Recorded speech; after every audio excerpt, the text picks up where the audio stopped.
campaign. There he is, week 2. Uh-oh. You didn't think we'd be back, did you? Here we are, week 2, at it again. And he left his sleeves at home. Definitely. It's too hot in here. All right, we doing cold open this week? No one wants to Just hear us full send, we're in? Yeah, they want facts. All right, well, welcome back to the Steam Zone. We're excited to have you. Week 2, we have a little bit of a theme this week. There's like a lot of new stuff going on. Wow. A lot of new stuff, a lot of firsts. We've got critical materials. We've got crazy videos out of the Pentagon. It's going to be a good one. Okay, I can't wait to see some videos. Let's maybe close a couple of tabs. My question to you is, what do you know about cloud seeding? Absolutely nothing, except maybe it's a conspiracy theory from like the 60s. So this has been a wild week in the world of cloud seeding. Okay. And specifically in the world of water. I mean, first off, we should say, tragedy in Texas last week. Over 100 people lost their lives. It's horrible. The spillover on this has been pretty wild on the internet. Have you seen what's going on? No, tell me. Okay. I'm going to go ahead. We're going to tell this story in a couple of parts. Okay. Right? There's a kid named Augustus Doricko. Okay. He's a 25-year-old founder. He's out in El Segundo. He's part of the Gundo Mafia, the Gundo Bros, Gundo Boys, what have you. There's a lot of names for these guys. Augustus runs a company called Rainmaker. Okay. All right. Rainmaker is working on commercializing this technology called cloud seeding. So there's been a conspiracy current on the internet culture for the last few years that when floodwaters rise, cloud seeding perhaps is to blame. It can't be a natural thing. It has to be something conspiracy theory. It's not a Mother Nature thing. We're not big believers in that, apparently. So this is kind of where our story starts. We got a tweet from this guy, Bryant Gamble, who puts out, he's asking questions, or he's just asking asking questions. Just asking a few questions of people in general who, for Augustus and Rainmaker, were they potentially cloud seeding? Where were they seeding in Texas? What materials were they using? Just some questions. Where were you last week? Yeah, it's a good question. Where were you when the floodwaters rose? Well, what happens here is that Augustus starts to engage. Right? Augustus is not really a corporate PR guy. He's 25, college dropout. He's a big time, Team America guy, and so General Flynn gets involved, says, yeah, Augustus, we'd like to see the answers. And Augustus says, we weren't a part of this. I like that he's not hiding. He's just being transparent. This guy, he believes in the direct communication. This is a big believer of go direct, right? Do you think the story ends here?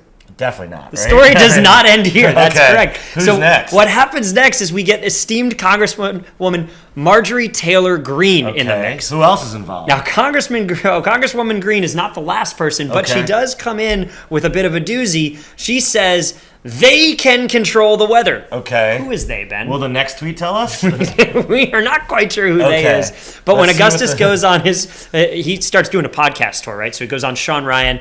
The fact that he's explaining how cloud seeding works is enough for Representative Greene to say, okay, that's it. We need legislation to ban all cloud seeding right now. Who do you think joins Team Greene in this? I don't know. Well, let me tell you. One angel investor in a company, the artist. I'm sure his experience from Uber would tell him about cloud seeding, right? Famed, illustrious deep tech hard tech investor Jason Calacanis comes in with cloud seeding and populated areas. And he has a PhD in weather, right? PhD meteorologist, famous Stanford-educated big rain guy. Okay. So he comes in, pops off. He has an issue with guys with mullets, it seems like. Well, funny you should mention. I think this is potentially the tweet of the entire situation. Oh, interesting. Ty Morse, the Relentless podcast, we met him last week. Ty says, I'm sensing a pattern. What's the story with the mullet boys here? Jason clearly has it out for anyone that has an interesting hairstyle. Jason and Palmer. And loves America. Jason and Palmer, I think, absolutely hate each other. Well, I'm not sure if it's bidirectional. Palmer hates the hell out of Jason, right? He claims that Jason spread rumors of him getting fired at Facebook and all that kind of stuff. So we've now got two mulleted gentlemen, both in Jason's crosshairs. Kind of wild. Huh. Okay. Does the story end here? Definitely. We've got a couple more tweets I see coming. It does not end here. In fact, we have Mr. Lindyman hopping in here. Okay. Who decides that he's going to comment on what else but Augustus's appearance. He says, really what would help Augustus is if you got rid of that mullet. Has the suit guy jumped in yet? We do need the dye workwear guy. Yeah. Where is that guy? Huh. Not here, but Augustus actually engaged. Augustus's strategy is on Fox engage News. Everything. It's engage. So he engages this tweet and says, no, that would make me look more like a CIA agent. Okay, that's a good hot take. Augustus he will literally engage all comers. Where does this land us? This is going to be, beyond, he's already done Fox News. What's next? He goes from Fox News yesterday after getting death threats for his family. Augustus lands on InfoWars on the Alex Jones show to defend. Okay, he took his tie off for InfoWars. There's no tie. There is a mullet. He is wearing a jacket. He's a little buttoned up to address the issue in Texas. And I think what we're seeing here is a little bit of a strategy of, hey, this is getting kind of serious. You're now not just threatening me. You're threatening my family. They're threatening to dox people. They're trying to kill people because they're so convinced that Augustus is responsible for all of these deaths. Huh. This is a crazy story. I think it shows maybe you need a PhD to make a hot take on Twitter would be a better world. We believe in the democratization of takes. Right. This is where where we'll leave it, is Pirate Wire's phenomenal outlet, traditionally known for kind of like sarcastic and witty stuff. They do a profile on Augustus titled "They Want Him Dead." I'm gonna have to read this. Augustus Doricko just wants to make it rain. And they've got him kind of looking a little shake of air. He's a little bit of a motorcycle here, I think, to kind of capture rain the to everybody. Equitable distribution. Rain for all. Augustus is a man of the people. But they go in depth on kind of what he's all about. Wow. The story's not over, Ben. Like, this story is still evolving. It's still going on Twitter. Augustus, I think, is on like podcast number 30 of the week. I have a ton of respect for this engage them all strategy. Yeah, he's certainly not a coward. He's out there and addressing the issue.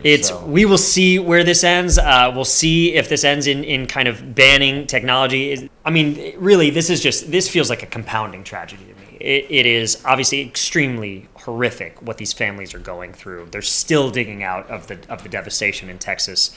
We all, as Americans, should want to get to the bottom of this as quickly as possible. Prevention, flood preparedness, early warning, all incredibly important. The finger pointing, we know the conclusions, the scapegoating, that's what we're here fighting against a little bit. Like, we don't want to overreact. We want to make sure we're grounded in real science and letting, people who are trained in things like meteorology actually to let us know what's going on and not speculate on Twitter because it's fun. There's such a distrust of any position of authority today, and that's what we're seeing here. That's what's playing out. And so my hope is that, we'll be one small part here at the Steam Zone of bringing information to the masses, understand what's going on in these obscure critical industries, whether it's defense, whether it's manufacturing and industrial innovation. So I think we'll leave that one there.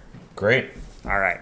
Let's move on to our second topic, which, man, did you see what Secretary of Defense Pete Hegseth put I saw out? some tweets about it, but I didn't see the full memo. Oh my goodness. I think we're going to play this one. Let's go to Secretary Hegseth's drone dominance video. You know what?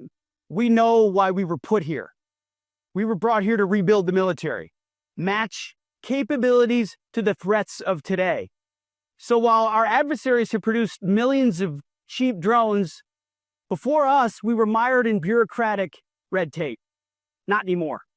In June, President Trump issued an executive order unleashing American drone dominance to bolster our drone industry and arm our warfighters, because that's what we're all about.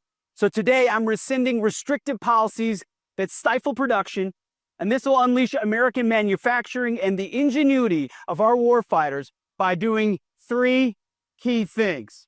First, we're going to bolster the U.S. drone manufacturing base by producing thousands of American-made products, prioritizing Buy American.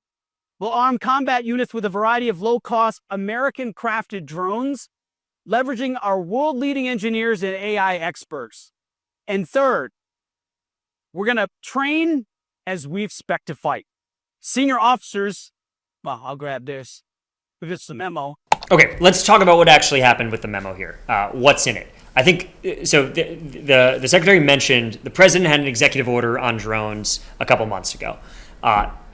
There's two sides to this, right? When we talk about technology, there's also the policy side. What we saw in this memo, right, was actual policy changes that I'd be interested to get a soldier's take on a Marine's take. Not a soldier. A Marine's take. Thankfully not a soldier. On the value of that memo. What's in this thing? They are now changing drones from a durable technology, Group 1 and 2 drones, which is just the category, the size of how big these things are. From a durable technology, meaning that it has to be preserved, to a consumable technology, meaning soldiers are, and airmen and Marines and anybody who's using this is not going to be penalized if they destroy the drone. Does that matter? Yeah, absolutely. I think when you think about how we care for things, at the lowest tactical level, when you have something that is durable, that's supposed to last, well, your Marines, sometimes your soldiers, spend a lot of time taking care of that. You're doing daily inspections. You are, making sure it gets into a maintenance cycle. There's all this apparatus that surrounds it that takes a lot of energy and effort. When something's attritable, you make sure it works, but then you get to go play with it, right? It's like a pencil. If you lose a pencil, hey, we'll get a new one. And you're not overreacting, and you're actually getting to play with this stuff, to experiment it, and you're actually going to understand how we actually fight with these things, which will be good. Nobody's getting court-martialed for breaking a pencil. Yeah. Now you're not going to get in trouble for breaking a drone. The context here, I think, if you've been tracking it all, kind of what's going on in Ukraine the last few weeks, we've seen the largest drone swarms thrown at that country in human history. Russia is sending 500, 700, 800 plus drones in single wave attacks at Ukraine. The United States doesn't even have that capacity today. We don't have that many drones to expend, and we certainly don't have enough people to pilot them, whether they're first person or in an automated swarm. At least we haven't seen that publicly yet. So what you're seeing here is in a absolutely hilarious fashion. I mean, there's so many questions around how many takes did this take? Who exactly was filming this video? And did the drone ever hit the secretary in any early versions? I mean, there's lots of questions. The video is hilarious. The substance is super friggin' important. Super serious. I mean, the execution of the video is probably really an interesting story, but the execution also of how this policy comes, right? It's not just going to be whether we switch from how we define it of durable and attritable. The other question is, do we build the defense industrial base to match that? If it's actually attritable, well, then when I break the drone, when I use it, I need to have the next one ready up and going. And I don't know that we're there yet as a defense, as a country, to actually have that next drone ready to go immediately. Yeah. Well, what we are seeing is that the drone companies, the people who have been spending some of them 5, 10, even 15 years building drones and waiting for the day when the government's everybody has a drone company going through Y Combinator right now, right? So the YC companies are friggin' fired up. No, we saw the Vector advisors on Fox News this morning. The Neros guys are super fired up. The president actually tweeted about the Fox News appearance. So this is the government at the highest levels is pretty engaged on this issue. We've got the U.S. National Drone Association is scheduling some crucible events where you're going to see the different drone teams from different service branches competing against each other. I think we're about to enter. Marines are going to win, right? Well, the Marines were in that video, so maybe the Marines have already won, my friend. We're going to see a new era of drone-based competition. All right, so Ben, this brings us to our third topic of the day. Okay. Which is, we had a little release this week. There was some hoopla here, some defense in New York City, believe it or not, out here in the bastion of armaments that is Bushwick, Brooklyn. Let's talk about it with the executive director of Silicon Valley Defense Group, Mike Keating. Mike, welcome to the Steam Zone. Hey guys, thanks for having me. Steam Zone's the place to be on a Friday afternoon. It's especially keep it only if you get rid of your sleeves so you can handle the heat. Yeah, exactly. Well, I'm a little bit south of you in DC, where I know it was a warm week in New York. I was in New York, but it's even warmer down here. So DC simmers like a Benihana grill sometimes. I feel like a volcano. I know, and I was walking around in like nice shoes and a shirt and a jacket and just kind of sweating through everything. God help us, these jokes are terrible. Mike, big week for you. How'd it go up in New York? Tell us a little bit about the release of the Nat Sec 100. What is that thing? Yeah, absolutely. And thanks for having me, and thanks for asking, guys. So the Nat Sec 100 is a publication that the Silicon Valley Defense Group pumps out each year. This is the third year that we've done it. Each year it has grown in kind of scale and reach. The long and short of it is, and I'll double click into this in a moment, but the long and short of it is we publish a list each year that is our ranking of the top 100 venture and PE-backed defense tech startups. It is mostly momentum based, so those companies that have raised a lot recently and or are growing with a headcount. Our methodology has a recency bias in it, so whoever's moving and growing most recently is going to see growth on the chart, on the list. That's the short answer. The longer answer is it's a report for us that's a signal on the state and the health of the defense tech ecosystem. So we encourage people to look at the Nat Sec 100, not just the list, but the analysis behind the 100 companies on the list. I think it's a signal, and this year our report signals positive but precarious momentum and maturation in the defense innovation ecosystem. I think, in my opinion, it signals a defense tech ecosystem that's ready for the next natural phase of growth, which is innovation adoption at scale and integration with capital markets. So, Mike, let me hop in here for a second because we'll get into that. I think it's fascinating. Yeah. It sounds like, so when you talk about momentum, you talk about, I mean, is this the original like vibe listing, the Nat Sec 100? Like, who should use this and what should they be using it for? Yeah, I think like anyone that really operates in our ecosystem, and that ecosystem being sort of defense tech, defense innovation, broadly defined, mostly venture backed, early stage stuff, they should look at this, right? But I think our audience includes legislators on the Hill, it includes acquisition officials in the Pentagon, it includes the founders of companies, it includes early stage investors, and this year I want it to include audience in the capital markets and Wall Street sector. Question about the methodology. Is there some incentive, as a founder myself, I don't always want to raise the most money. I want to raise capital efficiently. And I don't want to just grow headcount just to grow headcount. I want to grow it efficiently. How do you think about that? Yeah, I think that's right, and I appreciate you saying that, which is why we do weight the methodology. The big inputs are headcount growth and recent raise, but there's a few other little micro factors that go into it as well, and we do weight those. I think the way to look at it is that this year we came back with the same quantitative methodology, and it's bolstered by 3 years of comparative data. So we use the same calculation year by year. This is important to us so that we can be consistent with it, and that you can actually look at trends over the last 3 years. There's a lot of movement on the list this year. You have, give or take, 30 to 40 new entrants to the list in general. You have a couple dozen dropping off it, and we had two brand new entrants to the top 10. Not only were they entrants to the top 10, but they were new entrants to the top 100, which is interesting. And it does show that if you have a successful commercial business and you're willing to start a defense tech practice, as we hope you do, there's a lot of returns on that, right? Yeah. Yeah, anyway, so like we use our scoring calculation in partnership with Franklin Templeton and Balyasny Asset Management. They help us with a lot of the data scraping. Our list starts with about 900 companies or so. And then over the past few months, we've narrowed it down and necked it down to the top 100. Obviously, if you IPO, you're going to get kicked off the list. And we had It's a good problem to successful have. off the list from last year, which is great, right? I think movement on the list signals a healthy ecosystem. You need an alumni list. Yeah, well, this is a good idea, right? And like I am open to any types of input. So, we're a mission focused nonprofit, and improvements on the list for next year are important to us. So we genuinely do solicit any and all kind of contributions from our friends here. And I think movement on the list is healthy. It signals a healthy ecosystem. It would not be healthy if it was the same 100 companies every year. Like that's not good. That's the world we're trying to leave, right? Of Yeah, no, everybody being the same. that's exactly right. You want to see companies IPOing here. You want to see companies going public. You want to see mergers and acquisitions. That's a signal of a healthy ecosystem, and indeed, the data supports that. What was the most shocking thing on the list? Um, I don't think there was anything particularly shocking on the list, but there are some risk signals that the data uncovers for us that I think we should pay attention to. One is both good and bad, and that is we saw a 2.3x increase in in DoD spend on the top 100 companies this year. That matters. That's important. There has been a positive CAGR in the last 5 years, and I think we're up 20x from where we were in 2019. Having said that, it still constitutes less than 1% of the total DoD budget, right? And I don't think there's anyone in our ecosystem, that being Capitol Hill, the Pentagon, the investment community, the founders, DoD itself, that thinks that's enough, right? Our top 100 companies are a proxy for successful defense innovation, and I still don't think they're getting enough spend. That's a risk signal. There's a lot of momentum right now.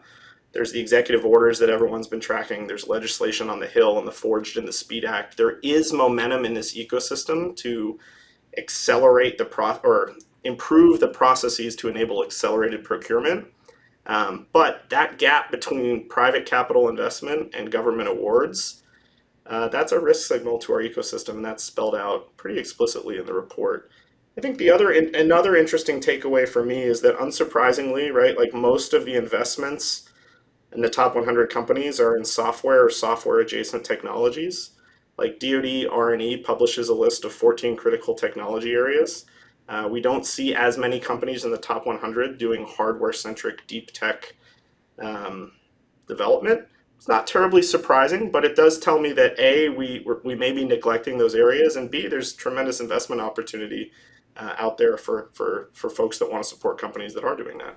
Absolutely. Well, Mike, I know it's been a busy week. It's late on a Friday. We appreciate you making some time to join us and give us a little tour of what's going on with SVDG and the Nat Sec 100. Encourage folks to check it out. We'll give you the last word here. You got any blow off some steam for us, Mike? What do you got? What's burning in the belly? What do you want to leave us with?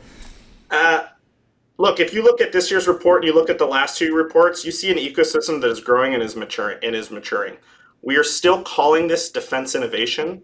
I don't think the Chinese call it defense innovation. They call it defense. And language matters. And we need to move this ecosystem into its next natural phase of growth if we're going to have a deterrent capacity against our adversaries. You don't do that with innovation. You do that with innovation adoption and innovation adoption at scale. And as our ecosystem has matured over the last 10 years, it is ready for innovation adoption. I think the only way that happens is we thank our venture incubators that have brought us to where we are, and we move this ecosystem, frankly, into Wall Street and Main Street. If we're going to scale these technologies and adopt them in a big way, we need to bring new funders into the conversation. And that's why we held our release in New York this week with our great partners at JP Morgan. That's the next phase of growth for this ecosystem, and SVDG is really excited for the next 10 years. So please download the report, check it out, and be part of the conversation. Hey, Mike, thanks for making some time, man. Thanks for what you're doing. We'll talk to you soon. Yeah, you bet, fellas. Enjoy your weekends. All right, so Cool. interesting conversation with Mike. Interesting decision to have that event in New York City. It is definitely not what you'd expect. There aren't many major defense events happening in the city.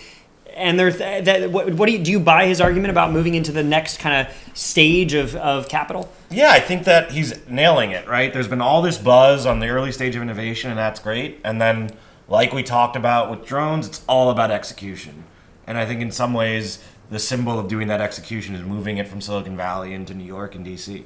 Yeah. Well, as we know, it doesn't take being the biggest to be the most successful. I thought that was a good kind of conversation there. We're excited about some of the companies on the list. The turnover, I think, is the most exciting thing. Yeah. And hopefully the turnover is up, not out for next year. All right. So that's it for our headline topics. Let's dig into some more stuff. I mentioned our theme for this week is really around rare earth minerals, mining, some of those precursors to industrial power.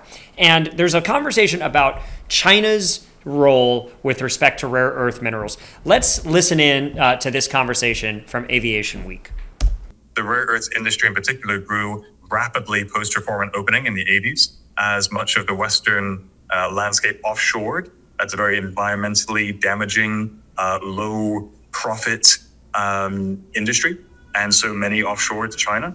And so China has these strong upstream advantages. Beyond that, they invested heavily over the last 30 years in moving into that midstream, making those materials into magnets. And increasingly today, over the last 5-10 years, they're increasingly adept at using that industrial policy to advance the downstream production. Ben, this story of, and we've talked about it a little bit before, outsourcing, offshoring, the mining, the production, the manufacture of these rare earth minerals into finished product. China is dominating in that area today. Why do we care about that? Yeah, if it's just gonna mean in a wartime and a tense time within China that I don't get my Xbox or my PlayStation, I guess not a big deal. But if that means we don't get critical assets that we need, critical inputs to assets that we need to kind of make this country do what it does, then I think we need to be worried, and we need to have at least a strategic reserve. If not a better plan. Yeah, I'm actually interested in a slightly different angle, which is this is leverage, right? Yeah. We've got a president now who fashions himself big-time deal maker. Regardless of, this isn't a political conversation. When you're trying to close deals with companies or countries, you need different chips. You need chips on the table. We're not talking about semiconductors, though. Though these are inputs. They are inputs to semis, and so the U.S. uses sanctions. We use trade concessions. We use all sorts of different mechanisms of power to get concessions from China or anybody else. I mean, we're negotiating trade deals with every country under the sun right now. By China having such a stranglehold on rare earth minerals, that hurts America's ability to get what we as a country want. Why does that matter? I mean, we need to have the ability to go to the negotiating table, whether it's China or whether with anyone else, and not be subject to, well, if they screw us, if they take away the rare earth minerals, we're screwed. Yeah. Otherwise, like you said, there's no leverage. So I think in some ways it's black or white. We need to have an answer that doesn't screw us. Speaking of answers, I think that brings us to our next topic, which is the American Compass podcast with Oren Cass. Interesting guy, was a Romney policy advisor, went from kind of a traditional free trade economist to somebody who is much more focused on, hey, we need production capacity here at home. And so Oren had Robert Bryce on the podcast this week, and they were talking about what it's going to take to actually change American policy to give onshoring of these types of activities, the mining and the production of these rare earth minerals, a chance. Let's listen. You've seen where different companies have tried to get into the market and get into the rare earth space. Well, then China will look at that and say, oh, you want to compete with us? Well, how about if we just drop the price by half or by, 90%? So this is the other issue that, and I know you've been vocal on the tariffs and the rest of it, but I think this is what, is going to be particularly hard for the U.S. and the rest of the rest of the Western countries to respond to, is that to counter China's dominance of these strategic elements, it's going to require sustained government backing and potentially enormous losses to have government-sponsored entities that are going to be able to effectively compete with China on the supply side. This is what we call foreshadowing in the entertainment business, is talking about massive government intervention in the market.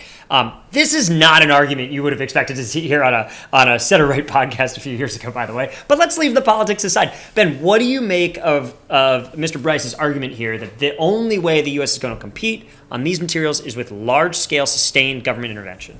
Yeah, sustained, I think, is the key word there, right? If this is just one policy that flips in 2 years or in 3 years and then flips again, that's not sustained. Right. So I think the real question is, like everything, in execution. So how do we make this about something that is sustained? And the way to do that, I think, is you have to take this on as like a whole country effort, right? When you look at the F-35, and we all know it's constructed in how many congressional districts, is that 400 or more? You need to have the same idea here. How do we make this so everybody in America benefits from this, and everybody in America wants to have this, so that it lasts through administrative changes, it lasts through congressional changes? See, this is spoken like a guy who pays a lobbyist. I love it. He understands the congressional relations strategy. No, this is big.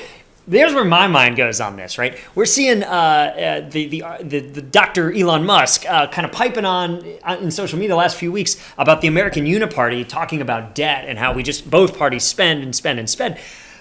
Ben, here we're talking about trying to drive bipartisan consensus around sustained investment in this topic. Is the Uniparty what we want? We need a Uniparty for critical minerals, right? So we don't want the Uniparty on debt, but we want it on critical minerals. It is interesting, right? It's like where can we still forge cross-party consensus? It sounds like it's important. And interestingly enough, our next topic is about one such effort to do just this. Big deal this week. We saw one of the most surprising, I think, announcements out of the Department of Defense in my lifetime. Let's go ahead and tune in to this interview with the CEO of rare earth miner MP Materials, which just had its best day in its history in the stock market, up 50% because of an unprecedented deal in which the Department of Defense became its single largest shareholder. The deal consists of three main parts. It's an investment in MP. It is price support for our commodity because, as we know, the Chinese have kept prices well below markets, the market well below levels where anyone can adequately make money or get a return on capital in the free market. And then lastly is an offtake contract for us to accelerate investment. And so when you add up this package, what it is it is going to significantly accelerate the development of this entire full supply chain.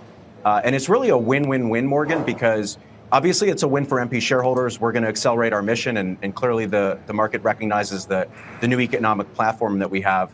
But it's a win for the U.S. government and for commercial industry, because we're going to get this supply chain for our downstream industry, and the government's going to solve an important national security concern. And then lastly, it's really a win for the U.S. taxpayer, because this was a tough bargain. It was a very heavily negotiated deal. The U.S. taxpayer has a significant amount of upside in this. So DoD will participate both as an owner and upside in the economics from our commodity as well as magnets. Okay, so what do we think, Ben? Is this a win-win-win for MP Materials, the Department of Defense, and the American taxpayer? I don't know. I'm skeptical. There was something I learned in college at the University of Chicago where the economists there say there's no such thing as a free lunch. So someone's got to lose somewhere. I hope it's not the American taxpayer, but I have a lot of, let's say, agita around the government getting involved in buying equity. Yeah. This might be a short-term fix, but there are probably other competitors, American competitors to this company, who now aren't backed by the American taxpayer. And now we have government intervention in some of the markets. This has me really concerned. I bet you there are better ways to structure this to still compete with China. Maybe it's tax breaks, maybe it's other incentives where we're not picking necessarily winners and losers so aggressively in the market. Yeah, it's a fair point. Without going too deep into kind of the entire market for this particular rare earth mining, the deal's fascinating, right? I mean, you've got a price floor commitment, $110 per kilogram. So anything that MP Materials produces, they are guaranteed for 10 years, $110 per kilogram. The next thing is they are guaranteed 100% of the magnets produced at the facility will be purchased by defense and commercial customers. DoD is not promising to buy all of them. There's a commercial component to it. But a guarantee that your material is going to be purchased is pretty freaking good. I don't know too many business owners who say no to steel like that. And then you do have some private financing as well. You have JP Morgan Chase, you have Goldman Sachs providing $1 billion in financing to construct and develop this 10X facility. So, I mean, it's a very, we live in interesting times, right? We've got a government making a concerted decision to invest in a market in a major way, in a way that I was told, the Republican Party was generally not a fan of. Not really about the politics here, but it is about, I think we're seeing all tools of state power. We're pulling out all the stops. If nothing else, it says the administration's taking this threat pretty seriously. Yeah, outcomes matter, so let's see where this goes. But I don't want the American government picking winners and losers amongst companies. Let's make it so there's fair competition in this space. Well, I think that's a great transition to maybe another American company that is playing in this space, and that is the company Durin. And this week on Ty Morris's Relentless podcast, he interviewed Ted Feldman, who's the CEO and the founder of that company. They talked about a couple of the other facets of the challenge here. Let's listen to what Ted had to say. It's really a broader thing around how do we make mining sexy and cool? How do we bring the SpaceX brand to mining, and how do we pull SpaceX engineers or any sort of top caliber engineer to a company in a historically in a dirty and slow industry? Mining needs a facelift, and so we want to bring this sort of tech edge to it. Exciting. Exactly. So mining needs a facelift. There's, surprise, surprise, there's a human capital component to all of this. The workforce problem is fascinating. Actually, only 5% of America's mining workforce is under the age of 30 today. It's very top heavy. So when you talk about how we get folks into that industry, how we get them trained up, and how we get them to stay, big problem there. What do you make of that, of the human capital component of this? Yeah, I can imagine as someone who considered a bunch of careers in life, mining wasn't even on the list. Yeah. So I think you got to make it a mission-driven thing, right? But you also probably have to pay people. And I haven't researched mining salaries, but I imagine you will make mining sexy again if you pay people, and people will come, right? This is bringing back the Chamath take from last week. I think there's a mission here too, right? There is a little bit. Actually, they go on to tell a story of how they bought a billboard outside of SpaceX. I think part of it is awareness, right? Yeah. There's how we talk about this matters. That's part of what this show is all about. Is these industries are fascinating and they're right at the crux of the mission of protecting and growing this country, our economy, our people, and certainly our national security. So I think making this more, it is how we talk about this in the universities, how we get some of these companies on campuses, how they are in the classroom from the earliest days. We had Christine Holly-No last week, who's going and showing 3D printed parts in elementary schools. I mean, we need more of that as well, I think, to your point, beyond just kind of making financial guarantees to these companies. There is that human component, there is that cultural side of it as well. I think if we solve this and then we get the DoD to buy a bunch of mines, we might have solved the whole problem. Ben is going to pivot into the mining industry. We love to see it. Okay, let's close out that tab, and that's going to wrap out the first portion of closing tabs for today. We want to do something a little different this week. Okay, let's mix it up. Ready for a new segment? Oh, as ready as I can ever be. A little segsy segment here. This one is called Salute or Steam. Okay. Are you going to salute this take, or are we going to steam them? And what we're going to do here is talk about some of the more controversial things that we heard this week and see if it's a take that you agree with, you salute, or if you steam it, this person deserves maybe a demerit. So let's go ahead and start with the host of the Drone Ultimatum podcast, Steve Simoni, who had on the founder of Havoc AI, Paul Wynn, this week. Let's see what they had to say. Yeah, they always talk about in the government. I don't even notice they always talk about capabilities. Yeah, I mean, I have to do it too because I'm in the game, but I hate that term, like capabilities. Like it kind of degrades for me at least. I feel like it makes me into like a contractor instead of like I'm just providing capabilities. Yeah. But I think myself more as like a product artist, providing a new product. Ben, what do we think of this take? In the defense contracting game, product artist or capability deliverer? What do you think? Is this a salute or a steam? I think it's like a mid. I think it's a dance, right? You have to build stuff that people want. If people don't want a product, you're gonna have to give them a capability. If people don't want a capability, you're gonna have to give them a product. Some of that has to do with convincing, with education, which things like the SVDG and other people getting involved are starting to sell the idea of products instead of capabilities. But I think it's a journey that everyone together is going to have to go on both sides of that transaction. Salute or steam? I salute. I think we do need to move to a product world, but I think we have to be careful and slow as we do it to make sure we're bringing all the stakeholders in on the journey. All right. Let's move on to our next take. We've got a conversation around risk, and this one comes from investor and entrepreneur Will Manitis, who talks about the history of capital investment in the United States. The history of human progress is predicated on the history of efficient risk capital formation. He goes on to say he thinks that the venture model may not actually be underwriting the right kinds of risk for innovation. What do you make of that, Ben? Is venture capital broken? Yeah, I think it seems like it. I think when you get on Twitter, when you go to these spaces where venture capital hangs out, where you think you'd have contrarian thinkers, and you'd have contrarian thinkers who then take risks, calculated risks, I think you see a lot of hurting. And so I think something is broken if everyone's hurting, then everyone's not taking diversified risk. We have the same level of risk or the same people taking the same risks. Something definitely is broken. Okay, so salute or steam to Mr. Manitis? I salute the take, and I think we're steaming the current state of risk. All right, love it. Steam the risk, salute the take. All right, that brings us to our third topic, which is the CEO of Astra, Chris Kemp, went on the Valley of Depth podcast this week. And he did a little after action because Astra is a company that was high flying, raised a ton of money. They had a little bit of a downturn. Chris came on to do a little bit of an after action and to hold up the mirror to himself and say, what did I get wrong? So I want to see, Ben, if you salute his self-evaluation or if you steam him. Let's hear what he said.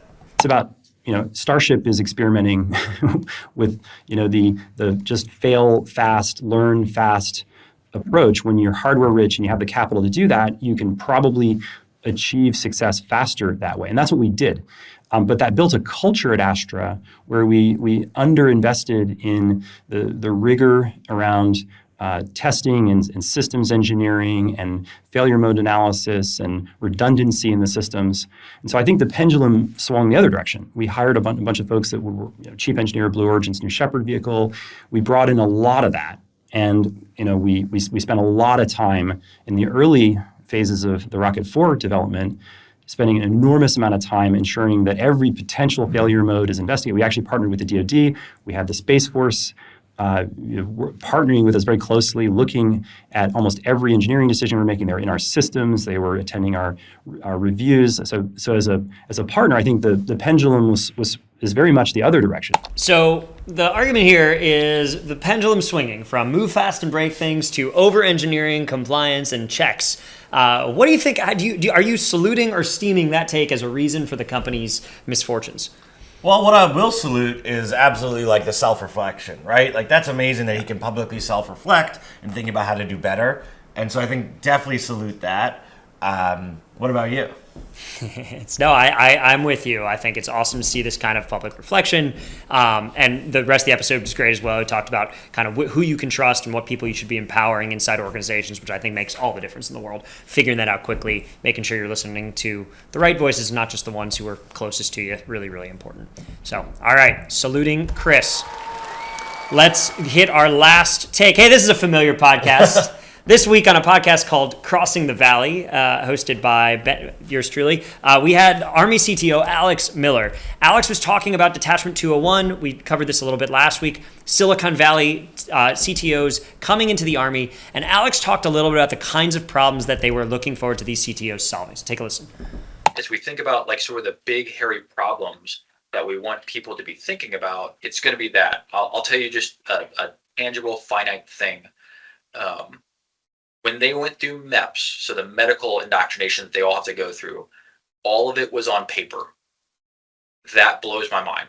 So first thing is like, okay, they're the guinea pigs. We're going to figure out how to automate all of that because there's no reason that we shouldn't be able to scan their driver's license and pull up all of their information. And the first time that it's done, all of that's copied over. Ben, you've been through MEPS. Yeah. What do you think about? First of all, what do you think about that the problem, and then what do you think about? Do we need Detachment 201 to solve it?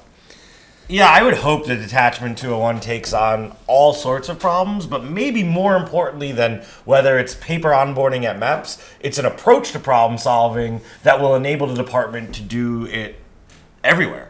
Right? So they might solve the MEPS problem, but I bet you there's a paper process somewhere else. Yep. And so really, how do we get them to be building kind of ways of thought that spread everywhere? And then all the paper problems get attacked by everyone in the DoD. Instead of them just solving this one paper problem, how do we solve the paper problem throughout the DoD? Yep, absolutely.